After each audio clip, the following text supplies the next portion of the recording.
আমরা আমাদের দাবিগুলো আপনাদের সামনে উত্থাপন করছি।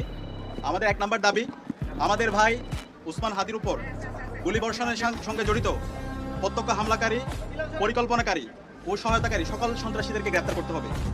গোয়েন্দা সংস্থা সহ রাষ্ট্রের সকল সংশ্লিষ্ট অর্গানকে দ্রুত জবাবদিহির আওতায় নিয়ে আসতে হবে এবং যাদের গাফলতি প্রমাণিত হবে তাদের বিচারের মুখোমুখি করতে হবে। একই সঙ্গে যারা এই হামলাকে সমর্থন জুগিয়েছে, হাদি ভাই এবং জুলাই বিপ্লবীদের হত্যাযোগ্য করে তুলেছে, সেই কালচারাল ফেসিস্টদেরকে সামাজিকভাবে বয়কট করতে হবে। এইসব ব্যবস্থা অনতিবিলম্বে দৃশ্যমান করতে হবে।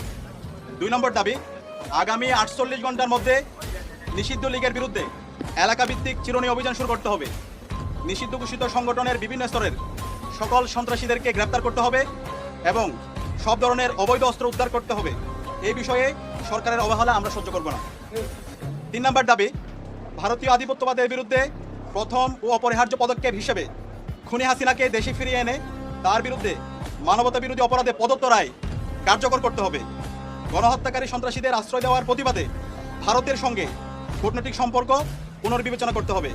অভিযুক্তদের ফেরত না দেওয়ার পূর্ব পর্যন্ত কূটনৈতিক সম্পর্ক স্বাভাবিক করা যাবে না। এই দাবি অনতিবিলম্বে না মানা হলে এবং আইন শৃঙ্খলা পরিস্থিতি দৃশ্যমান পরিবর্তন না দেখাতে পারলে স্বরাষ্ট্র উপদেষ্টা, আইন উপদেষ্টা এবং পররাষ্ট্র উপদেষ্টাকে পদত্যাগ করতে হবে।